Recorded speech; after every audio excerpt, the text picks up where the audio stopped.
안녕하세요. 소리의 가치입니다. 구독과 좋아요, 알림 설정 부탁드려요. 오늘의 사연 시작할게요. 첫 번째 사연입니다. 저는 22살 대학생입니다. 가족 문제라 아는 사람한테 말하는 것보다 익명으로 글을 올리는 게 나을 것 같아서 이렇게 글을 적습니다. 며칠 전에 있었던 이야기인데 자꾸 삼촌이나 작은 이모가 전화해서 그래도 가족이니까 너가 사과드려라 해서 제가 정말 옳지 못한 행동을 한 건지 궁금해서 글을 올려요. 저희 엄마는 막내이고 큰이모랑 나이 차이가 17살이 납니다. 그래서 큰이모가 이모가 아니라 할머니 뻘이긴 해요. 얼마 전부터 계속 이모가 엄마한테 돈 빌려달라고 연락을 하시는 겁니다. 물론 그 전부터 전화해서 이거 해달라 저거 해달라 하긴 했어요.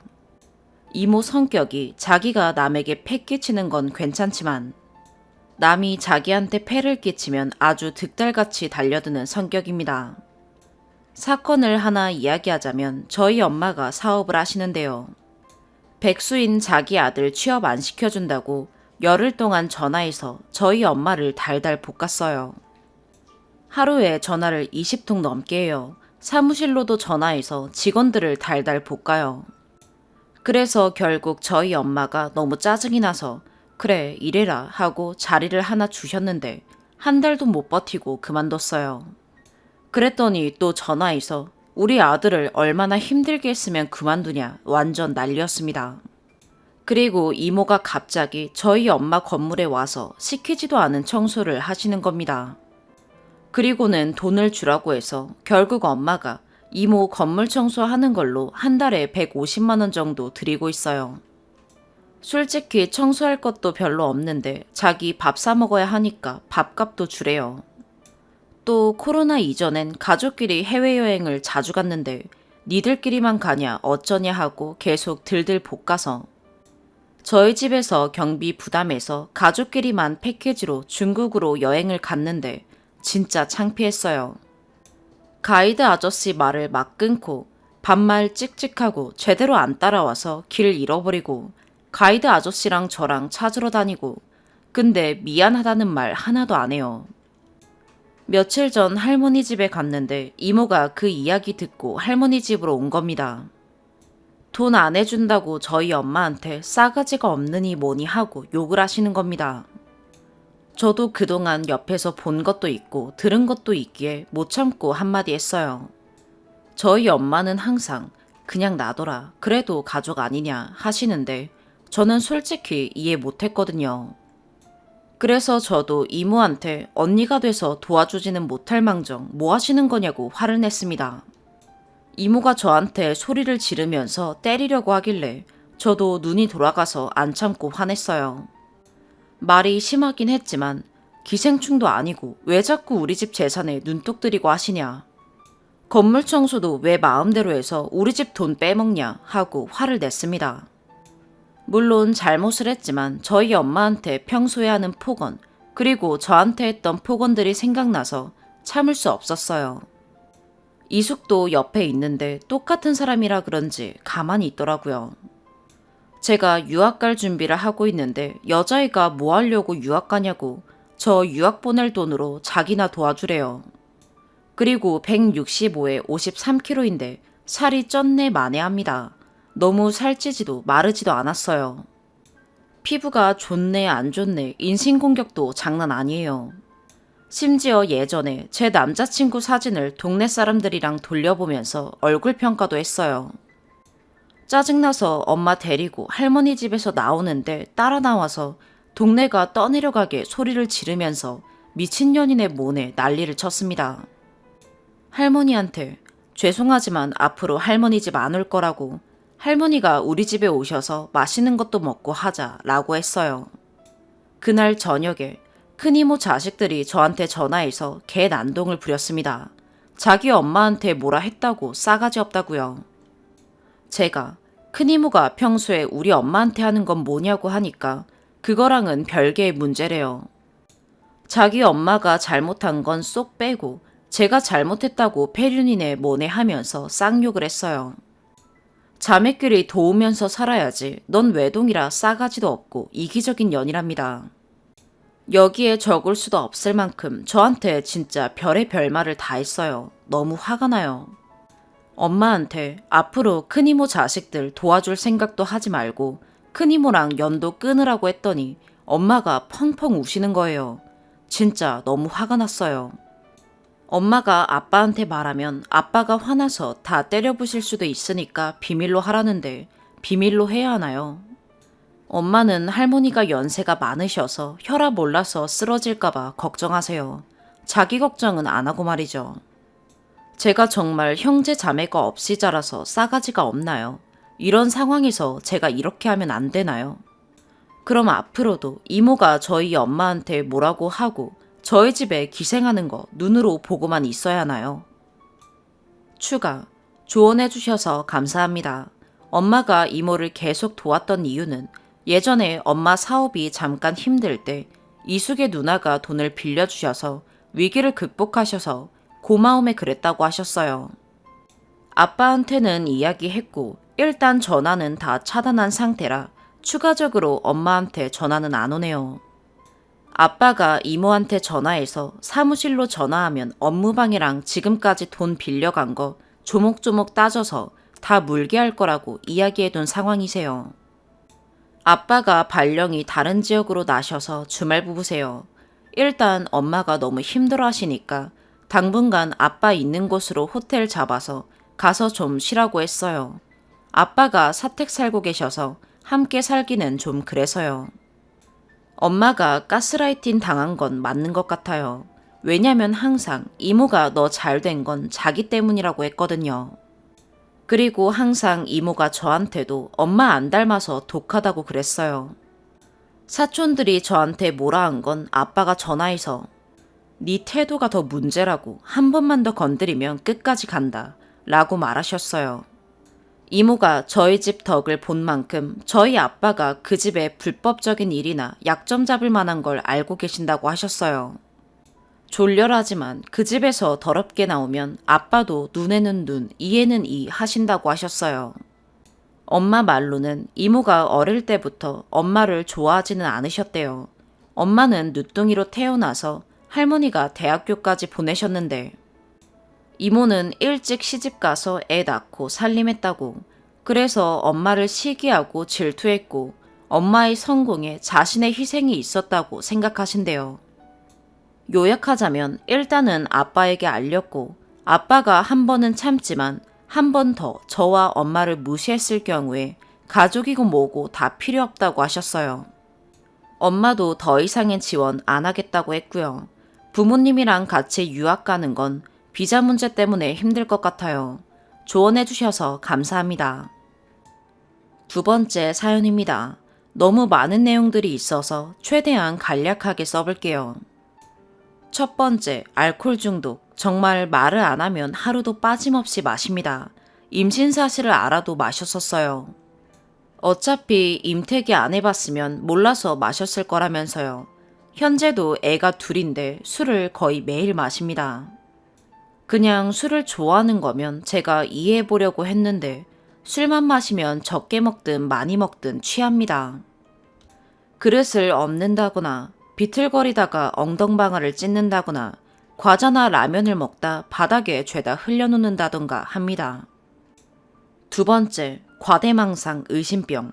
저는 연애 기간 동안 동거를 했었습니다. 연애할 때 다른 여자랑 술 마시는 경우는 와이프가 아는 사람이거나 제가 일하는 직장 동료 뿐이었습니다. 하물며 직장 여직원도 와이프랑 같이 술 마시고 친해지고 그랬었습니다. 즉, 저는 몰래 바람을 피거나 원래 여자 관계가 복잡하거나 그런 게 전혀 없어요. 그런데 쉬는 날 샤워만 해도 어딜 나가냐고, 누굴 만나려는 거냐고 하고 의심을 합니다. 그만 좀 하라고 하면 장난이라 그러는데 이게 한두 번이어야 장난이지 매번마다 그럽니다. 저는 옷도 추리닝이 대부분인데 왜 그러냐면 청바지만 입어도 누굴 만나러 가길래 청바지를 입냐고 추궁을 당해서 그게 짜증나서 추리닝만 거의 입고 다닙니다. 세 번째, 남편 천하의 쓰레기로 만들기. 이건 정말 거짓이 아닙니다. 저의 와이프는 저를 인간 쓰레기로 호도합니다. 예를 들어 장모님이 와이프에게 전화해서 몸이 아프니까 병원에 데려가 달라고 한 적이 있습니다. 그때 마침 저희 엄마가 고기를 사들고 와서 막 구워 먹으려던 참이었는데 그 전화 내용을 듣자마자 제가 바로 벌떡 일어나서 빨리 모시러 가자고 했거든요. 근데 와이프가 일단 고기 먹으면서 기다리라고 하면서 다시 연락 오면 그때 출발하면 된다고 했습니다.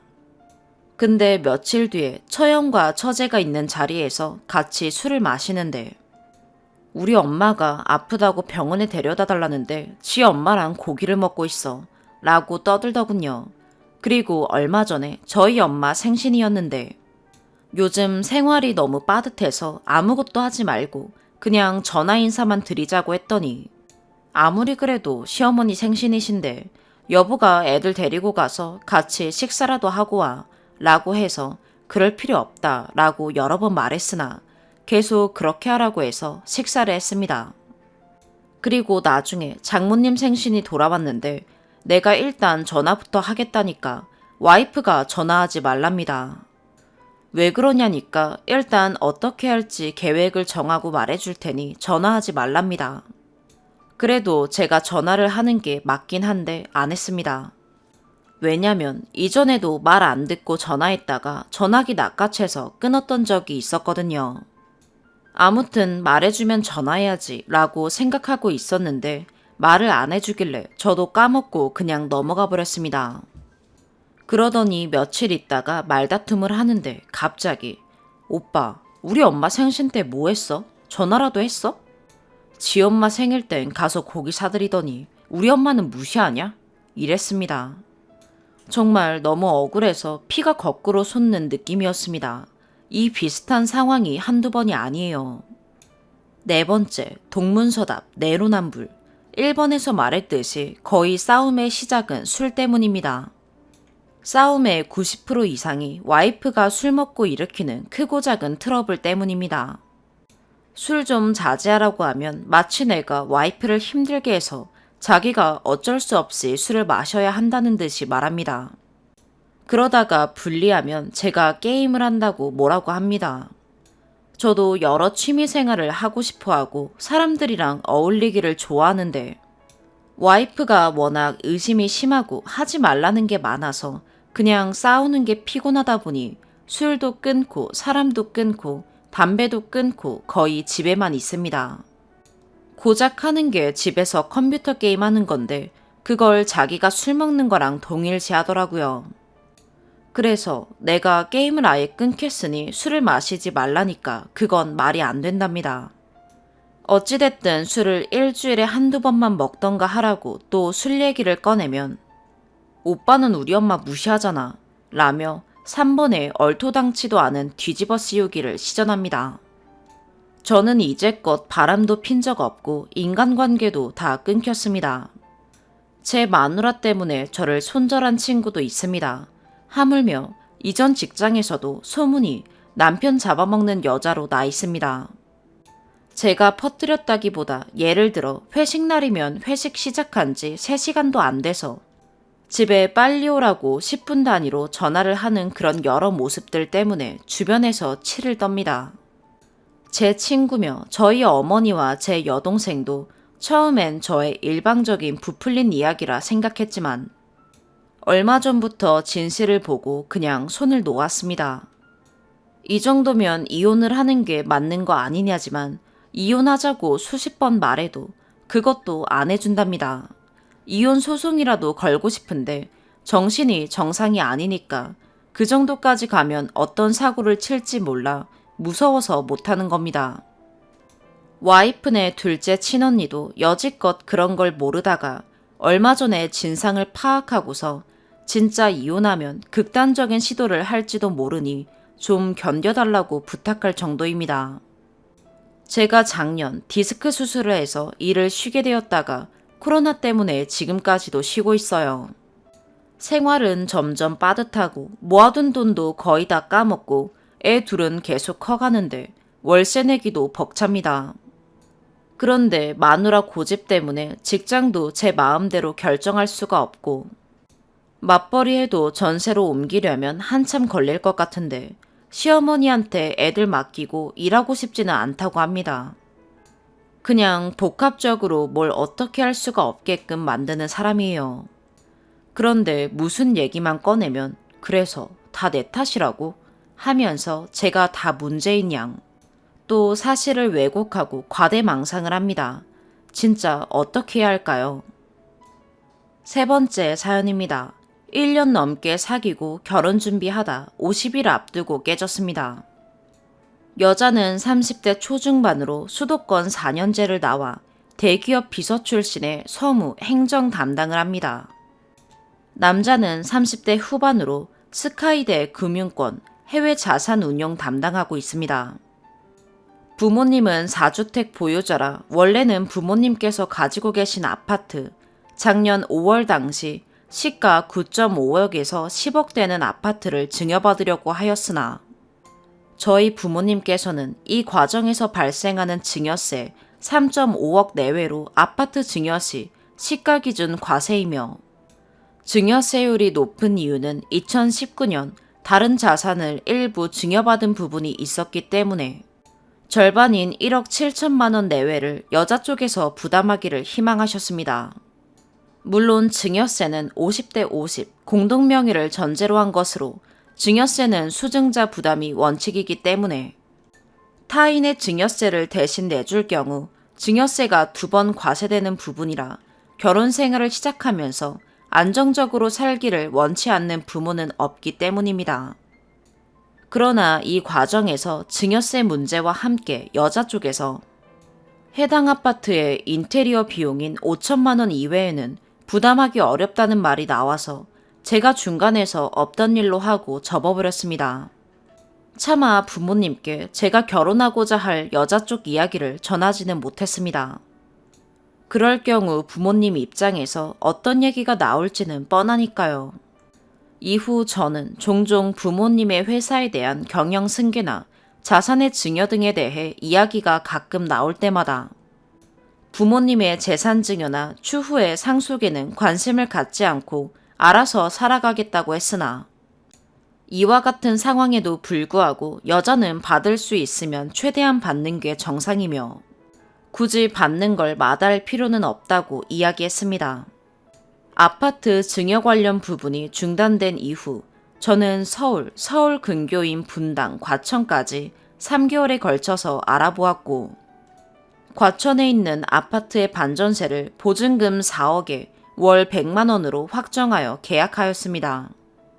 당시 제가 28살 때부터 회사 생활하면서 급여와 배당으로 모은 현금이 5억, 나머지는 부모님 회사 주식과 타사 BW를 포함하여 17억 정도였고 집을 구할 당시에도 매달 최소 800만 원 이상의 급여 소득이 있기 때문에 월 100만 원 정도의 추가적인 비용은 부담 가능한 수준으로 판단하고 있었습니다.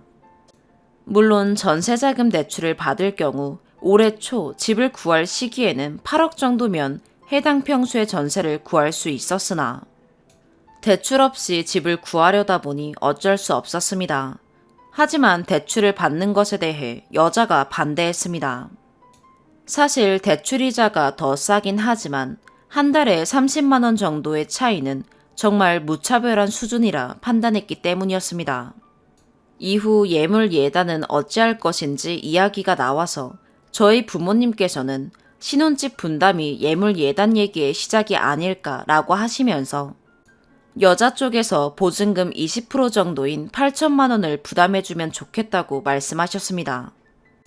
당시까지만 해도 부모님께서는 처음 시작을 반전세로 하여도 어차피 나중에는 부모님 입장에서 보시기에는 증여받을 집도 있고 급여 소득도 유지되니까 굳이 서둘러서 부동산에 돈을 넣을 필요는 없다고 판단하시고 반대하시지는 않으셨습니다. 그러나 이 말을 전달하자마자 당시 여자는 제가 집 보증금을 다 낼 수 있지 않냐고 하면서 자기가 부담하는 것에 대해 다소 거부감을 나타냈고 이미 혼수금에 2천만 원 정도가 소요되었으니 이를 포함하여 4천만 원 이상은 어렵다고 이야기하였습니다. 사실 여자도 대기업 직장인이니 대출을 받으면 신용이나 사내 신용대출로 1억 이상은 나오고 다른 대출을 받으면 1억 5천까지는 받을 수 있다고 작년부터 이야기하였습니다. 그러나 이런 금전적인 부분은 타협이 전혀 안 되는 것 같아서 힘이 많이 들면서 삐걱거리기 시작했습니다. 참고로 최근에 확인해보니 이는 정규직은 가능하지만 무기계약직에는 이와 같은 한도가 나오기 어렵다는 것도 알게 되었습니다. 이와 동시에 제가 보증금을 다 내도 남을 정도의 현금 여유가 좀 있으니 제 돈의 일부를 자신에게 몰래 주고 이를 자신이 준비한 것처럼 보이게 할 수도 있는 거 아니냐는 얘기도 하였습니다. 당시 그 이야기를 제가 먼저 꺼내는 것은 몰라도 여자가 그 얘기를 먼저 꺼내는 모습에서 충격을 받았고 파혼 가능성을 염두하기 시작한 이유들 중 하나로 떠올랐습니다. 위와 같은 내용을 부모님께 말씀드렸더니 여자가 결혼할 준비가 전혀 안 되어 있는 거 아니냐면서 상당한 반대를 하기 시작하셨습니다. 당시까지 결혼 준비를 하면서도 스튜디오, 드레스, 메이크업, 웨딩밴드, 예식장 계약금까지 이에 해당하는 모든 비용을 제가 다 낸 상태라 부모님께서는 여자의 스탠스가 우리 집 덕만 보려는 것 같다는 소위 빨대 꼽는 거 아닌가 생각을 하기 시작하셨습니다. 만약 증여받을 집에 들어올 생각이거나 신혼집을 저의 집이나 제가 다 부담하길 희망했었다면 결혼식 준비 관련 비용 중 50%라도 내면서 그런 얘기를 해야 되는 거 아니냐고 말씀하시면서 화를 많이 내셨습니다. 결국 이때부터 상당한 잡음이 시작됐습니다. 바로 그 다음날 여자 쪽 부모님들 호출로 여자네 집에 가서 면담하였습니다. 당시 여자 쪽 어머님께서 말씀하시길 내 주변에는 다들 남자가 집을 해오고 여자는 안에 들어가는 혼수만 해가더라 이러시고 여자 아버님은 예단을 지참금이라 표현하면서 본인들 노후 때문에 전세 보증금에 보태줄 여력이 전혀 없다고 하셨습니다. 당시 여자도 자기 부모님과 면담하는 자리에서 여자가 결혼하면서 집 때문에 대출을 받는 건 정말 아니다 라고 부모님과 대화하면서 8천만 원 정도의 분담을 거부한다는 의사를 명확하게 밝혔습니다.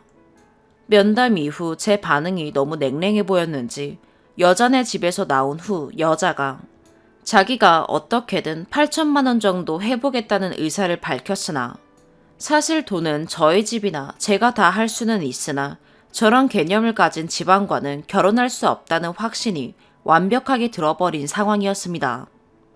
이 내용을 부모님께 말씀드리니까 신혼집을 우리가 다 내는 건 가능하지만 여자 쪽 부모님의 저런 마인드를 평생 보고 살 수는 없다고 저보고 선택하라 하셨으나 저 또한 신혼집은 남자가 다 해오더라. 신혼집 때문에 여자가 대출받는 건 정말 아니다. 이런 말에 정이 완전 다 떨어졌습니다. 사실 이 얘기가 나오기 전 여자가 평소 자기는 갭 투자하고 싶다느니 이런 얘기를 매우 많이 했습니다. 근데 그런 건 다 무슨 돈으로 할 생각이었는지. 더욱이 여자 부모님께서는 노후 준비 목적으로인지는 모르겠으나 주식 투자를 제법 하는 것으로 여자가 자주 얘기하였습니다. 그렇다고 저희 집에서 여자네 기둥을 뽑아오라고 한 것도 아니고 송도의 50평대 아파트에서 거주하면서 주식 투자까지 하고 있다면 딸의 결혼에 그 정도의 지원은 어렵지 않을 거라는 게 저와 부모님의 예상이었고 설사 그렇게 지원하지 못한다고 하더라도 적어도 신혼집을 남자가 해오는 걸 당연시하는 것만큼은 도저히 이해할 수 없는 포인트로 급부상하게 된 것입니다. 작년 12월 마지막 날 여자가 저보고 신혼집은 당연히 남자가 해오는 거 아니야? 라고 전화로 이야기해서 크게 싸운 일이 있었습니다. 저는 설사 그렇게 내가 부담을 한다고 해도 그렇게 당연하다고 생각하는 게 말이 되는 거냐 라면서 크게 싸우고 파혼을 고민하였습니다. 3, 4일 정도 생각할 시간을 가지자고 이야기한 후 여자가 자기가 실수한 것 같다며 울면서 사과했고 당시까지만 해도 사랑하는 감정이 많았기에 덮고 넘어가기로 하였으나 한 달 만에 이런 문제가 다시 터져버렸습니다. 결국 그 다음날 여자와 퇴근 후 만나서 파혼하자고 밝히고 헤어졌습니다. 파혼 정산할 때도 여자는 1,300만 원 정도 부담하였으나 취소가 안 되는 가구나 식탁, 접시, 집기로만 1,000만 원이 넘었습니다. 그러나 1,000만 원어치가 실물로 인수된 거라 큰 손해는 아니었고, 반면에 저는 스드메 600, 프로포즈 반지 300, 웨딩밴드 200, 예식장 예약금, 신혼집 계약금과 복비 등으로만 1,700만 원 넘게 깨져버렸습니다. 제가 파혼 정산 시 반반이 맞는 것이지만 내가 조금 더 부담할 의향은 있다 라고 하였으나 저보고 돈 많이 모으지 않았냐고 하면서 그냥 그대로 정산을 마무리할 것을 요구하였습니다. 실물로 인수할 경우 정산에 포함시키지 않는다는 게 법리상 해석이라는 것 또한 이번에 알게 되었습니다. 이후 프로포즈 반지를 돌려받는데 2달이 넘게 걸렸습니다. 프로포즈 반지를 돌려받아야 된다는 걸 정신없이 살면서 잊고 있다가 그 여자가 제가 유럽까지 가서 사온 몇백만 원짜리의 프로포즈 반지를 가지고 있는 게 찝찝해서 돌려주면 좋겠다고 메일을 보내니까 자기 아파트 경비실에 맡겨놓을 테니 거기까지 와서 찾아가라고 했습니다. 전 서울, 여자는 인천 송도라 편도 56에서 60km였습니다. 결국 퀵서비스 보내서 연락하니까 집에 있으면서도 다른 식구들 같이 있으니까 집에 없다고 퀵기사님께 거짓말로 다음에 다시 오라고 하고 다음날 퀵 착불로 보내줬습니다. 결혼 반지도 제가 산 건데 돌려받지도 못했지만 더 이상은 연락하기도 싫어서 돌려달라는 얘기도 안 했습니다. 그러다가 결혼 반지는 8월 9일에 돌려받았습니다. 돌려주면서 파혼이 인생에서 얼마나 힘든 기억인데 경황이 없었다고 변명하면서요. 대체 왕복 100km가 넘는 자기 집 경비실로 와서 찾아가라는 얘기는 못하러 하며 파혼하자고 이야기한 후 저희 집에 맡겨두고 보관하던 일부 물품들은 어디에 있을 거라면서 보내라고 잘도 이야기했는지. 그게 경황이 없는 사람이 이야기하는 모습은 아닌 것 같은데 말이죠. 더욱이 웨딩밴드를 극적으로 돌려받았으나 뭘로 두드리고 밟고 긁었는지 박혀있던 다이아가 너덜거리거나 겨우 붙어있고 플래티넘 링은 스크래치 덩어리가 된 건지 개판으로 만들어서 보내줬습니다. 대체 당연히 돌려줘야 하는 반지를 겨우 돌려주면서도 왜 이런 짓을 하는지 도무지 이해가 안 갑니다. 아시는 분은 댓글 좀 남겨주시길 바랍니다. 사실 이 글을 다시 올리게 된 결정적인 이유 중 하나이기도 합니다. 이런 다이나믹한 파혼을 겪고 나니까 비슷한 환경에서 자란 사람을 찾게 됩니다. 참고로 여자의 여동생이 결혼 후 2, 3년 만에 애 둘 낳고도 이혼하기도 했지만 그로 인해 제부한테 투자했던 돈도 다 날리면서 자기가 모은 돈이 거의 없다고 얘기했지만 법적 분쟁을 하지 않는 모습에서 그 얘기도 믿지 못하겠고 아무튼 불투명한 얘기가 너무 많았습니다. 결론은 비슷한 환경이나 조건의 상대를 만나는 게 좋겠습니다. 학벌이나 경제력이나 전반적으로 비슷한 수준을 만나는 게 제일 좋은 듯 합니다. 차이가 클수록 서로의 바닥을 보게 될 때 상식으로는 이해할 수 없는 일들로 인해 트라우마를 겪을 확률도 높아지고 시간 낭비할 확률도 비례적으로 올라가기 때문입니다. 그리고 이 글은 여혐, 남혐을 조장하거나 그를 목적으로 한 글이 결코 아닙니다. 정말로 저와 비슷하거나 같은 실수를 다른 사람들이 절대 겪지 않기를 바랍니다. 사람들마다 저마다 차이가 있으니 모든 사람에게 적용할 수는 없지만 적당히 비슷한 사람을 만나야 한다는 어른들 말씀은 크게 틀리지 않는다는 것을 직접 경험한 사례입니다. 4번째 사연입니다. 저는 여성 의류 쇼핑몰을 운영 중입니다. 2달간 일했던 직원의 횡령 및 사기로 모든 걸 잃었습니다. A가 어마어마한 사기를 치고 나간 지 1달이 지났습니다. A가 버려놓은 사기 행각들을 수습하느라 피골이 상접해가는데 A는 잘 살고 있네요. 그놈의 법이 뭔지 A를 눈앞에 두고도 머리채 한번 잡지 못하고 돌려보낼 수밖에 없는 현실에 억울해서 가슴이 터질 듯 합니다. 알고 보니 A는 처음부터 작정하고 제 쇼핑몰에 들어왔었고 지금까지 파악된 금액만 수천만 원입니다.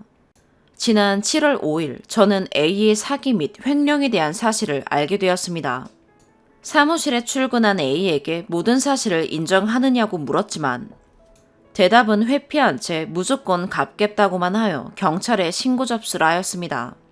파출소로 동행했지만 당장의 증거가 없어 그대로 풀려나 지금까지 사건은 정리되지 않고 있습니다.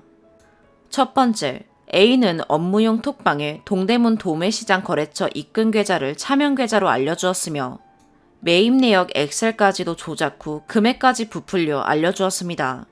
의류가 입고된 수량 파악을 제가 담당하지 않고 배송팀에서 이루어지기 때문에 한 달이 넘는 기간 동안 A가 안내해준 금액을 차명 계좌로 계속 이체하고 있었습니다.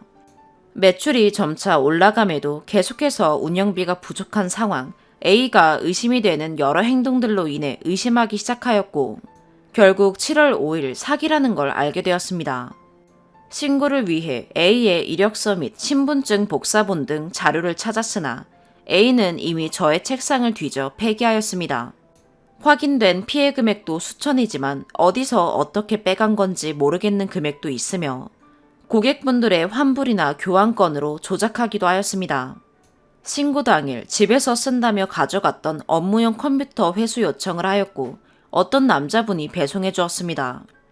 며칠 뒤 업무용 카드와 함께 손편지를 같은 남자분이 배송해 주셔서 누구시냐 물어봤는데 남동생의 친구라고 하였지만 출근 끝에 심부름 업체라고 답하였고 컴퓨터와 업무용 카드 모두 1년 전 살았던 부모님 집에서 온 사실이 아닌 현재 근무 중인 홍대 쇼핑몰 사무실에서 픽업해 배달되었던 것으로 확인되었습니다.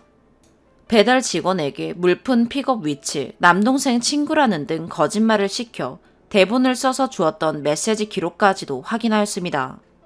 A는 일을 하기 위해 입사한 게 아닌 처음부터 사기를 치기 위해 입사한 것이었으며 횡령한 돈으로는 본인 계좌로 출금, 타인 계좌로 출금한 내역도 확인하였습니다.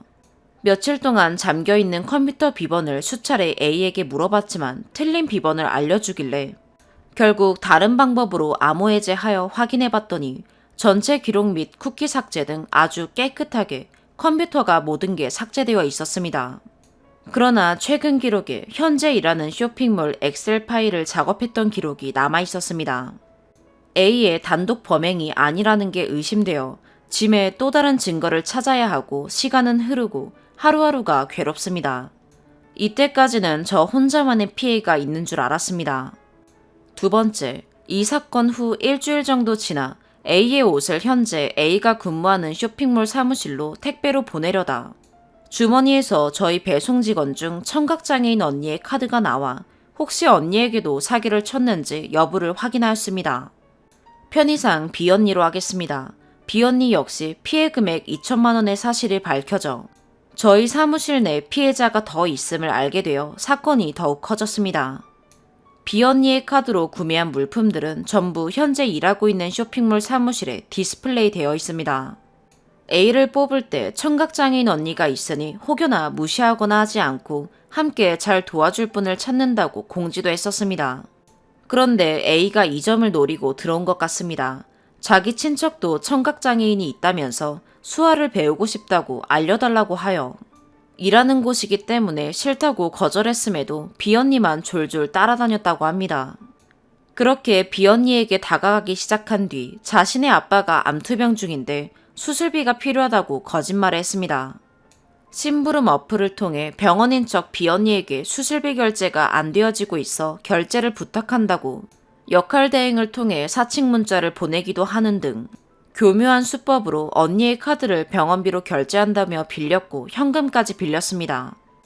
카드를 빌려 각종 소액 결제깡, 개인 물품 구입, 남자친구 에어컨 선물, 현재 근무 중인 쇼핑몰 인테리어 소품 등의 소비를 하였으며 현금을 빌린 것까지 청각장애인에게 2천만 원의 사기를 쳤습니다. 세 번째, 여기서 사기의 각은 하나 더 늘어납니다. A는 거래처 관리 업무를 맡고 있어 업무용 핸드폰을 A가 단독으로 사용하고 있었습니다. 신고 이후 업무폰 미납연체금 문자를 받고 확인한 결과 소액 결제 총 690만 원을 개인 물품 쇼핑 및 각종 게임머니, 모바일 상품권 등을 구입하여 현금화 거래하는 일명 깡으로 사용하였습니다. 현재 400만 원 미납된 상태입니다. 통신사 측에서는 미납요금은 무조건 납부해야 된다고 합니다. 저는 핸드폰 요금마저 낼 돈이 없습니다. 시간이 흐르고 2주가 되었을 때 저의 SNS를 보고 차명계좌 예금주 13명 중 1명의 여자가 연락이 왔습니다. 편의상 C라고 하겠습니다. C는 A에게 심부름비를 받고 계좌대여, 역할대행, 저와 B언니, 그리고 A의 아빠에게까지 문자를 대신 보내달라는 등의 심부름을 하는 사람이었습니다. C는 범죄에 이용되는지 몰랐다면서 통장과 체크카드를 빌려준 사실이 범죄에 이용되었음에 놀라며 사과를 하였고, 저는 C와 전화통화 후 A를 만나게끔 하여 홍대 카페에서 A와 C가 있는 장소에 나타났습니다. A는 끝까지 사과하지 않고 마치 빌려준 돈을 갚겠다는 것 마냥 이야기하다 다시 도망가려고 하여 경찰을 부르는 소동까지 있었으며, C는 당일 저와 합의서를 작성하였으나 며칠 뒤 C 역시 연락이 두절되었습니다. C는 저에게 통장 거래 내역과 A와의 카톡 대화 내역까지 보내주었으면서 갑자기 마음을 돌렸습니다. 둘의 카톡 대화 내역에는 정말 말도 안 되는 이야기들과 정신없이 여기저기 현금 이체가 이루어지는 내용들이 수두룩했습니다. B언니에게 병원 사칭 문자를 심부름시키던 과정에서 어차피 청각장애인이라 속여도 전화나 이런 걸로 확인할 길이 없으니 괜찮다며 대화를 주고 나누기도 하고, 참, 한 달이 지나도록 출석조사 한번 이루어지지 않고 있으며 저는 끔찍한 한 달 동안 운영도 하지 못하였고, 거래처에 줘야 할 돈을 A가 사기를 쳐서 거래처 미수금까지 갚아야 해 피해 금액이 1억 원이 넘었습니다. 정신적 고통과 금전적 피해로 매일매일이 괴롭습니다. 제가 사기당한 금액은 너무 소액인 건가요? 경찰은 13개의 차명 계좌 중 1개의 계좌도 압류하지 않고 있습니다. 저는 누구에게 보상을 받아야 하는 건가요?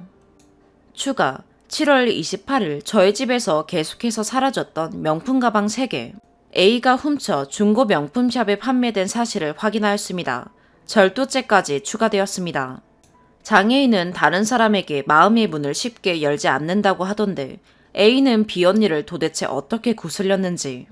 청각장애라는 힘든 환경 속에서도 늘 밝은 얼굴로 열심히 일하던 B언니에게 수천만 원의 빚이 생겼습니다.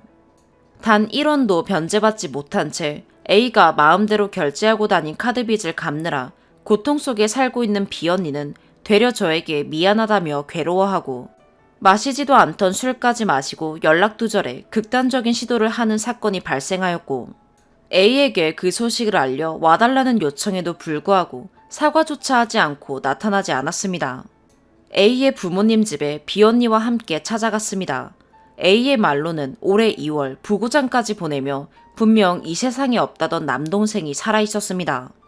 저는 남동생에게 가족분들의 마음도 이해하지만 저의 돈은 알아서 받을 테니 제발 청각장애인분의 돈은 꼭 돌려주셨음 하는 마음에 찾아왔다고 전했지만, 문정박대 당했고 남동생과 출동한 경찰은 오히려 저희를 주거침입을 이야기하며 결국 저희는 아무것도 보상받지 못했습니다.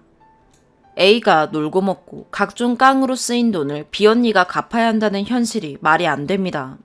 B언니는 이번 달 카드값이 600만 원이 나와 심장이 안 좋으신 엄마에게 빌린 사실에 힘들어하고, 다음 달에도 500만 원이 넘는 카드값을 해결해야 함에 불안에 떨고 있습니다. 언니의 큰오빠 역시 청각장애인으로 여유롭지 못한 생활환경 속에서도 수어 강의를 하고 저희 쇼핑몰 택배 포장 업무까지 하는 등 열심히 사는 분인데, 저의 미숙한 경영으로 인해 죄질이 추합하고 더러운 직원이 들어와 B언니에게도 피해를 주어 너무 괴롭고 많이 힘듭니다. 피해 사실을 알고 증거를 수집하면서 A는 과거에도 다른 사람에게 7천여만 원의 빚을 진 사실도 알게 되었습니다. 네이버에 A 이름 플러스 사기꾼으로 검색하면 과거에 사기치고 다닌 내역이 나오는 아주 상습적인 지능범입니다. 대기업 재직 중 상품권 사기로 해고, 개인 쇼핑몰 운영 중 공동구매 물품 사기 등 각종 사기 사실을 확인하였습니다. A는 과거 개명도 하였으며 사기 전적도 많은 처음이 아닌 상습범입니다. 지금 현재 친한 오빠라는 사람의 다른 R 쇼핑몰에서 일하고 있습니다. 이러한 경력을 가지고 또 다른 쇼핑몰에 가서 이름을 바꾸거나 경력을 조작하여 또 다른 피해자를 만들 것이 다분합니다. 또 차명 계좌에서 현재 일하는 쇼핑몰 대표에게 수백여만 원이 이체되었음을 확인했습니다. 공범이 의심되지만 정확한 증거를 찾고 있습니다. 제가 발견한 것 외에 또 다른 피해자들의 피해 사실이 계속 나오고 있습니다. A가 건드려 놓은 나머지 피해 금액은 어디로 갔는지 확인도 못하고 있습니다. 여기서 무너지면 안 되는데 너무 괴롭습니다.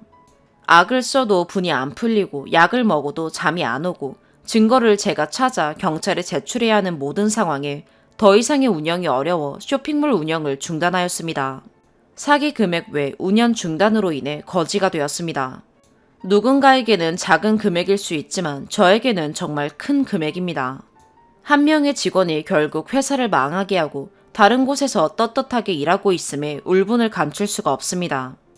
경찰에 사건 접수도 해놓은 상황이지만 진척이 없는 상황이고 쇼핑몰 운영은 전혀 할 수 없는 상태에 이르렀음은 물론 지금 쇼핑몰 사무실 퇴실 준비 중입니다.